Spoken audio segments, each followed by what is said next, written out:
Ada seorang ulama dipanggil tetangganya, nom. Setelah sampai situ, sudah kembali, saya tidak butuh kamu. Setelah sampai rumah dipanggil lagi, sudah kembali lagi sampai 3 kali. Ulamanya tetap ceria, tetap nyaman. Ketika ditanya, kenapa engkau tetap nyaman? Wahai pemuda, kamu itu tetangga saya. Kata Allah dan Rasul, nak kue iman be Allah Rasul, kon ngapi itu tangga, kon ngundang aku ya teko. Ya seneng nuruti perintahnya. Ketika kamu nyuruh saya kembali, ya saya kembali. Memang itu keinginan kamu. Kue tanggaku, aku kon nurut be tonggo. Aku ora urusane mbek kue. Aku mau nyaman mbek perintahe. Oh, nangis pemuda tadi itu tobat. Malaikat itu malaikat itu kan yo duwe pikiran. Terus iblis yo duwe pikiran. Sing podo-podo pikiran niku ya rontok bener iblis.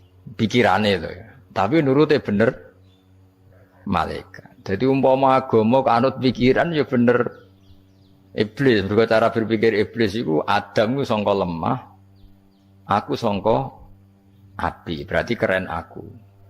Nah cara pikirannya malaikat itu seram mikir bombolyo ndi dikongkon yo manut. Jadi agama ini sanat. Agama ini seorang lagi napa? Sanat. Sakjane cara tauhid ya keberatan. Aku ana istilah Baitullah ya keberatan. Wong Baitullah maknane omahe Allah sing takok. Allah manggon wirdi ning Ka'bah.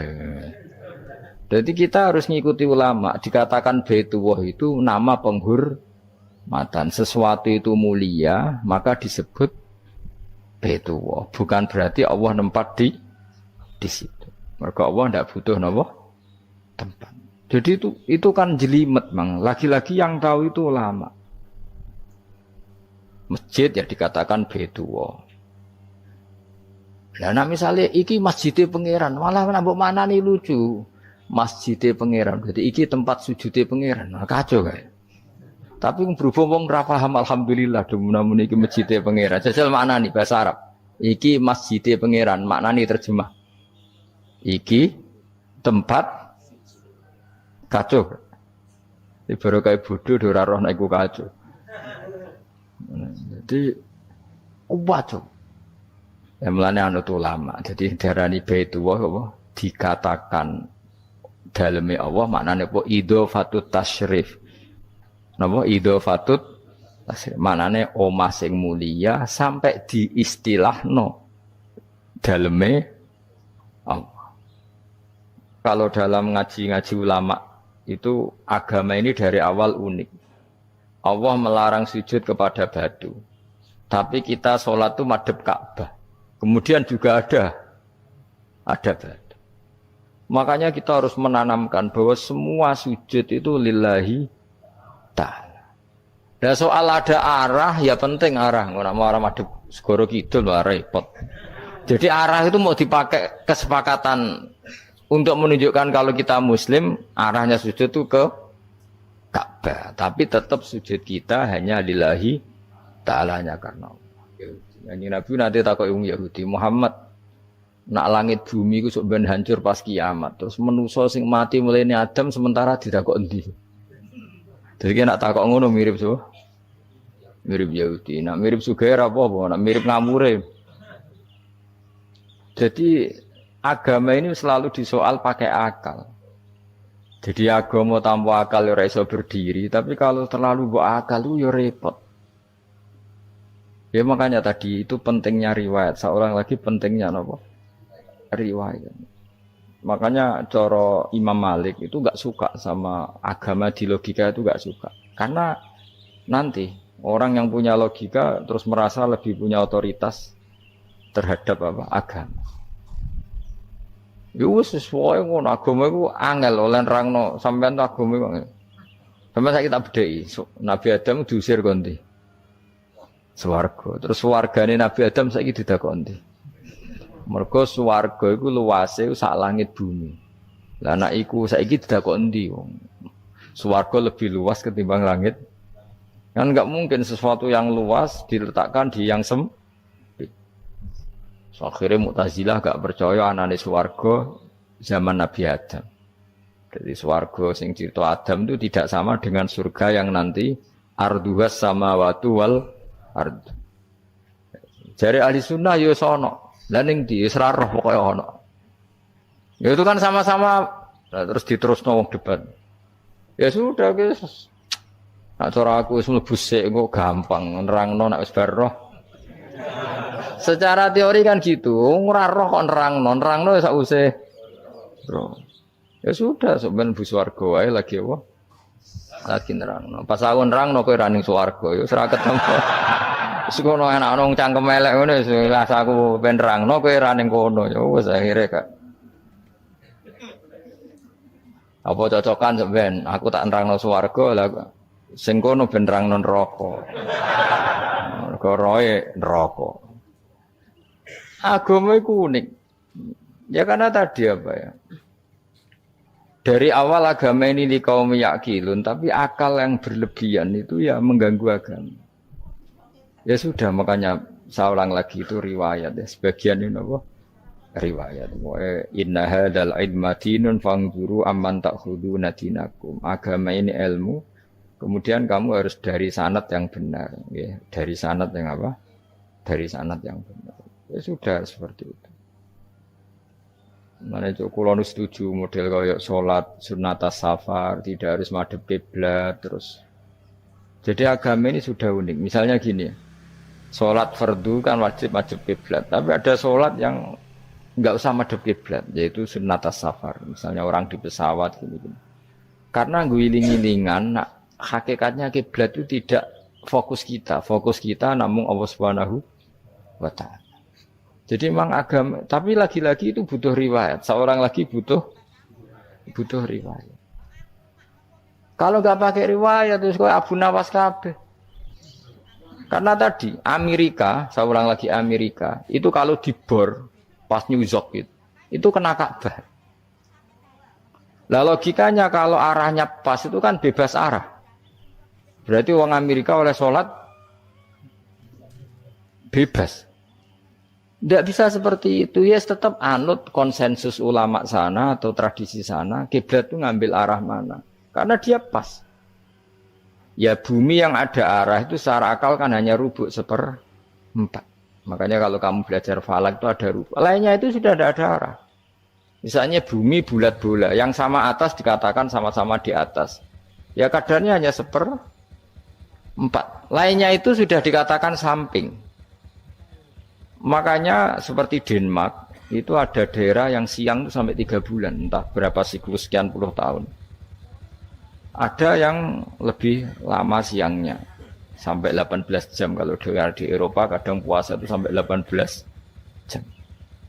Ada yang selalu nggak kena matahari kayak kutub utara, kutub selatan. Nah makanya kalau misalnya sholat itu ngikuti apa? Kalau ngikuti matahari orang kutub sholatnya hanya maghrib, isya, subuh. Gak wajib poso orang tahu ono rino misalnya. Ya tidak bisa seperti itu. Jadi kalau nuruti logika kan terus berdebat terus. Tapi kalau nuruti rasa sebagai hamba. Orang kutub butuh sujud sama Allah, orang kutub butuh loyal sama Allah dengan memperlakukan puasa. Ya sudah, akhirnya kita harus puasa. Nah, lalu kalau ukurannya matahari, mereka tidak punya matahari. Memangnya puasa itu penyebabnya wujudnya matahari, apa penyebabnya loyalitas sama Allah Subhanahu wa Ta'ala? Loyalitas. Kalau penyebabnya matahari ya, berarti kalau nggak ada matahari, nggak usah apa? Tidak usah seperti itu cara berpikir, makanya ngikuti ulama. Karena ulama yang tahu tradisinya Allah dan Rasul. Ya seorang lagi ulama yang tahu tradisinya Allah dan Rasul. Meskipun ya kadang saya enak dewe ulama. Mergo ya kadang ya mau kalau bolak-balik ngomong. Gak diterang nombek cangkem elek ora paham-paham. Makanya masyhur itu ada kiai di debat sama orang rodok PKI. Pak Kiai, kalau setan dari api masuk api kan biasa. Terus susahnya apa? Mau materinya dari api itu. Kiai itu mek lemah, swawarna raine. Loro cung, nggih sakit. Jare wong kok lemah, kena lemah kok loro. Karena serak kena diterangno. Manusia materinya kan dari tanah, berarti kena dipendem urip-uripan. Piye sih? Ya lara ya, lha ya jare kok lemah kok dipendem ning lemah kok. Karena dijelaskan pakai lisan yang baik gak paham-paham. Sebenarnya kita ini ingin selalu baik, tapi ada orang-orang diterangkan cara baik-baik itu. Wah. Kayak misalnya ana wong kondo, Gus kula niku bojo kula cerewet ngene-ngene, apike kula pegat. Dicereweti bojo mbek diarani duda iku lara ndi? Oh lara diarani duda isen. Kue payu rabi dicereweti, ambek ra payu rabi jomblo, sakit mana? Sakit distatuskan jomblo. Malah kena dicereweti sabar prestasi baru. Mesti wong ku diwolak-walik. Lan jar wis kula tak malan kula seneng mbek Imam Syafi'i. Kowe dirasani wong ning ngarepmu, diomongi, ambek dirasani seneng ndi? Seneng dirasani cara kowe. Dari Imam Syafi'i bukti kewibawa, bukti ini ngomong dengan ngarepmu rawani. Jadi Imam Syafi'i itu rileks urip. Ya Aba Abdillah orang yang tadi muji-muji jenengan itu kalau di luar maki-maki jenengan. Jadi alhamdulillah. Kok bisa itu kan bukan pengkhianatan. Berarti saya wibawa, di depan saya enggak berani itu. Wong iku sowan Imam Syafi'i ya cium tangan ya hormat. Tapi setelah di luar menghujat. Singkat cerita dilaporkan ke Imam Syafi'i. Orang yang tadi nyium tangannya jenengan itu di luar ngerasani jenengan. Jadi Imam Syafi'i, alhamdulillah berarti aku wibawa, mendengar kurawani. Ya dianggap enteng saja. Terus ada orang misoi Ja'far Shadiq. Sayyid Ja'far Shadiq itu Sayyid putune Nabi, orangnya soleh alim, gurunya Abu Hanifah. Di antaranya gurunya Abu Hanifah itu Sayyid Ja'far Shadiq. Itu kalau dihujat orang diomongin ini, dimaki-maki. Sampai ke rumah. Pas mau masuk rumah, kamu masih ingin maki-maki saya? Iya. Tak tunggu sampai selesai. Setelah selesai, sudah, sampun, sudah. Masih emosi orang, sudah. Kamu misoi saya berdasar apa yang kamu ketahui. Yang tidak kamu ketahui lebih banyak, maka saya tunggu. Izin.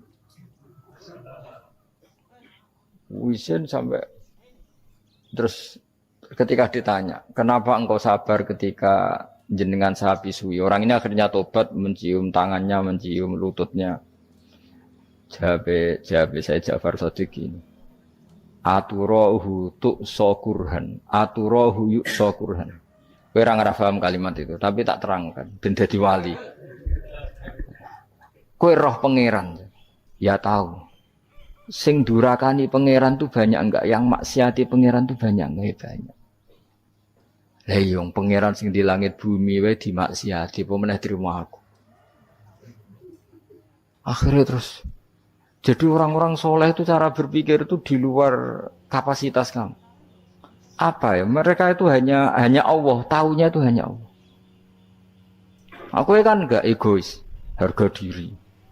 Mana ada agama berdasar harga diri itu kalau dalam bahasa Arab disebut hamiyat al-jahiliyah itu gengsi nopo?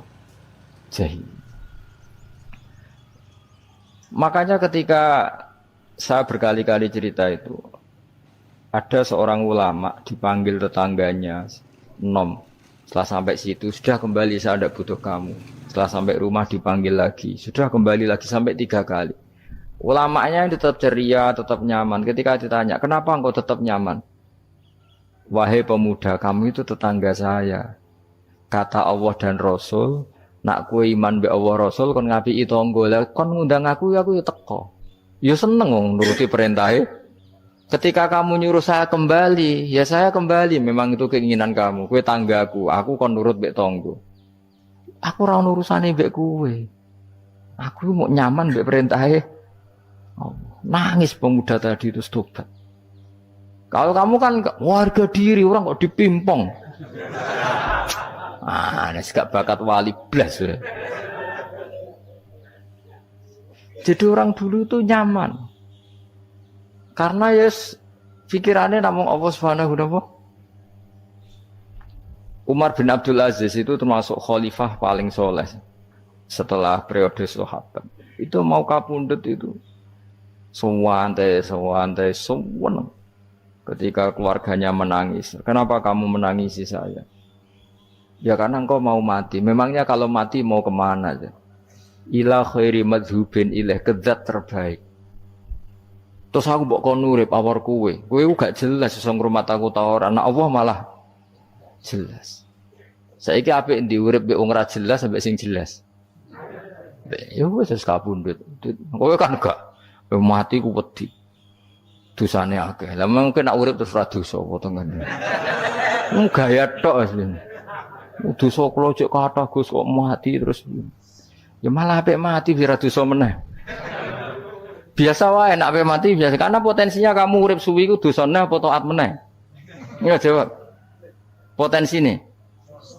Dosa meneh apa taat meneh? Apa ya dosa ya taat. Terus pas mati pas taat atau pas dosa? Ya ora usah ngono biasa ae. Ape mati ae matur pangeran Gusti nak saene mati nggih. Mati mawon nak saene urip nggih. Urip mawon Gusti semua anut jenengan wis. Zaman kula urip sing ngrumat nggih jenengan mungkin sampean mati sing ngelola nggih napa? Jenengan pun donya sing ngurusin jenengan. Kan sebenarnya kalau kita berpikir gitu kan nyaman. Zaman kamu hidup yang mengendalikan jantung, paru-paru, oksigen juga Allah. Dan kamu enggak tahu caranya, tahu-tahu hidup. Tapi setelah mati dikubur kamu iskal. Lalu sistem pernafasan saya gimana setelah saya mati? Memangnya zaman yang dunia kowe roh. Oh karena ada oksigen. Nah, terus oksigen wujudnya karena apa kowe ya ora roh. Oksigen dari zat gini lah zat iku kok sapa ya ora roh. Mau gaya tok ngomong mau tetep akhir ora roh. Lan kadang kula gawok mbek wong goblok wis ora roh kabeh dari awal mau alam semoga iku gak usah nerang. Nah, artinya gini, kalau zaman di dunia kamu tidak bisa mengelola diri kamu sendiri, juga sama setelah mati tidak bisa mengelola diri kamu sendiri. Semua itu al-amru biyadil, semua itu dalam kekuasaan Allah Subhanahu wa ta'ala. Ya sudah, alaihi tawakkaltu wa ilaihi unib. Ya sudah, kita pasrah saja dan kita hanya kembali kepada Allah Subhanahu wa ta'ala. Ya sudah, itu agama. Tapi nak bawa logika pakai akal. Wah itu orang mati itu sudah nggak bisa apa-apa, sudah jadi tanah gini-gini. Nah, masalah catekar yang ngerti, nah, jadi tanah itu tidak bisa apa-apa. Tapi masalahnya kita ini dikendalikan oleh zat yang bisa mengelola semua. Yaitu Nabi Adam diciptakan juga dari tanah. Ya sudah hanya berdasar riwayat itu yang kita akhirnya meyakini setelah kita mati juga bisa hidup lagi. Iki rasa khawatir, iblis itu ya dhaif, iblis ya lemah. Nyatane ya kowe tetep ngaji jalalan. Berarti ora sukses menyesatkan. Kodang di kowe iblis. Ya kodang sampean, kon ra ngaji tetep ngaji. Kon paham tetep ora paham. Berarti iblis itu enggak keren loh. Betul, saya setiap melihat orang sholat itu menyaksikan kekalahan apa? Iblis. Jadi iblis itu ya kalah ora kok hebat yo ora. Biasa mawon ora usah sing hebat ya nama pangeran. Dari awal iblis wis menyerah ngadepi orang sing ikhlas. Ikhlas itu dimulai dari awal. Cara bahasa Inggris pokoke hilir sampai hulu sampai hilir kudu ikhlas kabeh. Misale kita duit yakin nek iku wae Allah. Sehingga kita ketika ngasihkan orang itu kamu enggak merasa itu milik kamu. Sehingga enggak gampang ngundat. Selagi itu kamu benar keduanya awalnya salah itu masih mungkin tidak ikhlas. Uang ini milik saya, tak kasihkan kamu dengan ikhlas.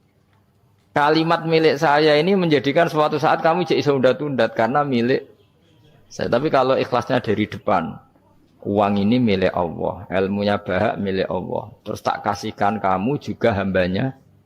Dari awal kan merasa saya tidak punya apa-apa. Tapi selagi saya ikhlasnya hanya separuh. Ilmu saya tak kasihkan kamu karena Allah, berarti masih potensi enggak ikhlas ya. Jadi kalau ngelatih ikhlas itu harus dua-duanya. Kamu punya uang milik Allah, punya ilmu milik Allah, punya jabatan milik Allah, kemudian kamu kasihkan sesuai perintah Allah, itu lebih mudah ikhlas karena la haula wala quwata illa billah. Selagi masih separuh saja salah, itu potensi berikutnya juga ikut salah. Misalnya aku ngurmat yatim kok ikhlas, duitku tak kena. Kata duitku itu menjadikan suatu saat. Dulu tak rumat, saiki jebule lali aku. Tapi kalau alhamdulillah saya pernah digerakkan Allah ngurmat yatim dengan milik Allah juga. Sehingga kita sekedar pernah melakukan ketaatan ini senang. Enggak penting berikutnya anak yatim ini nanti peduli kita apa enggak penting. Yaitu ikhlas ya. Ikhlas itu sesuatu yang semuanya lillahi ta'ala ya. Dan inna sholati wa nusuki wa mahyaya wa mamati lillahi rabbil alamin. Itu masyhur itu khilafnya ulama. Apakah malaikat itu termasuk umatnya Kanjeng Nabi Muhammad sallallahu alaihi wasallam? Ada ulama yang mengatakan cara pandang Nabi diutus itu untuk mensolehkan yang tidak soleh atau mensolehkan yang potensi tidak soleh. Kan orang itu ada dua, ada yang memang tidak soleh disolehkan, ada yang potensi tidak soleh. Sebetulnya sudah soleh tapi potensi juga tidak soleh, terus disolehkan. Nah malaikat ini kan tidak berpotensi maksiat sehingga agak butuh Nabi. Seorang lagi malaikat itu kan nggak mungkin tidak soleh, selalu soleh. Berarti nggak butuh Nabi. Itu cara pikiran Imam Suyuti. Sehingga dia mengatakan Quran itu memperingatkan semuanya kecuali malaikat. Karena malaikat tanpa diperingatkan sudah soleh.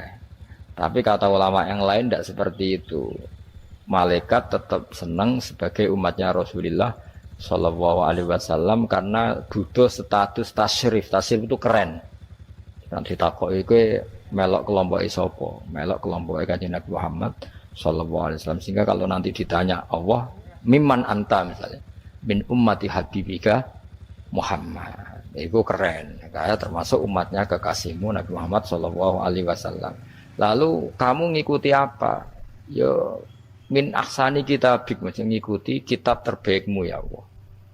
Sehingga mereka ikut umatnya Nabi bukan karena disolehkan tapi karena tasrif, satu kehormatan. Itu yang diikuti ulama. Tradisi kita ahli sunnah ngikuti yang pendapat itu, ngikuti bahwa malaikat pun suka dikategorikan umatnya Kanjeng Nabi Muhammad Sallallahu Alaihi Wasallam karena nambahi tasrif. Nambahi apa? Tasrif. Masyhur itu Imam Suyuti dalam hal ini kita ngikuti ulama mayoritas, bukan ngikuti yang ini.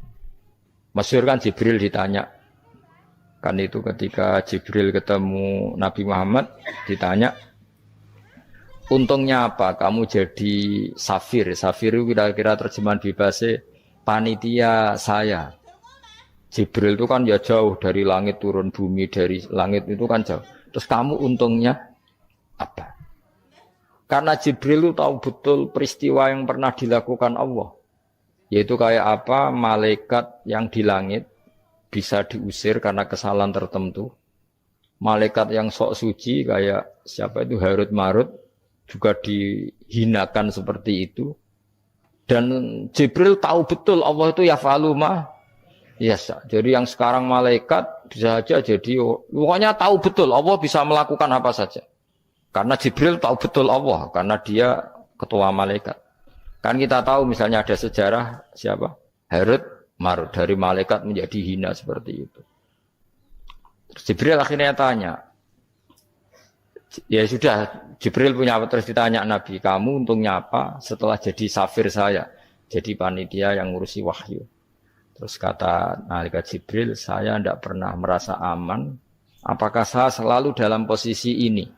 Posisi terhormat, kecuali setelah menjadi safir, menjadi pelayan kamu ketika aku distatuskan oleh Allah apa itu innahu laqaulu rasulin karim dzi quwwatin inda dil arsy makin muta'in tamma amin. Terus ganti fa amin tu ba'du, baru setelah itu saya merasa aman bahwa posisi saya aman karena Quran itu abadi ila yaumil qiyamah ila mala mi'adalah, semuanya Quran itu abadi dan di Quran itu saya distatuskan muta'in sama amin. Berarti saya merasa aman tidak akan dirubah kestatusan saya malaikat semenjak saya jadi safirmu.